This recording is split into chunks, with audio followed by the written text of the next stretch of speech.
তো hello everybody, welcome back to another video, welcome back to another blog of my channel. তো ভিডিওটা আমি অনেক দিন পর বানাচ্ছি। তো রিসেন্টলি আমি এই দুটো অস্কার নিয়ে এসেছিলাম, এই লেমন অস্কার একটা আর ওই অ্যালবাইনো অস্কার একটা।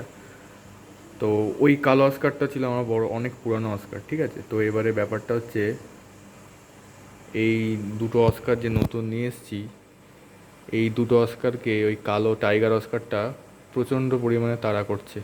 এখন আপাতত লাইট জ্বালিয়েছি বলে হয়তো তাড়া করছে না। এবারে এটা জানি না নতুন নতুন নিয়ে এসছে বলে এরকম, নাকি এটা পার্মানেন্টলি এরকম করতেই থাকবে। তো এই অ্যাডজাস্টমেন্টটা কী করে করা যায়, মানে এদেরকে তিনজনে কী করে একসাথে রাখা যায়।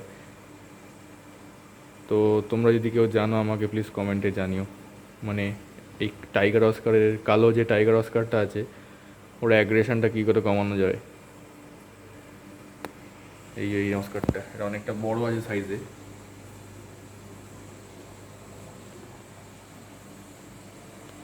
তো কী করে কী করব যাতে এরা তিনজনে মারামারি না করে থাকে। আমি সব কিছু মোটামুটি করে দেখেছি, তাও মনে হচ্ছে লাভ হচ্ছে না। এটা 3 ফিটের ট্যাঙ্ক আছে, 3 feet by 1.5 feet by 1.5 feet aquarium. তো যদি কেউ জানো তো অবশ্যই কমেন্টে জানিও। চলো, দেখা হচ্ছে নেক্সট ভিডিওতে। Till then, bye by.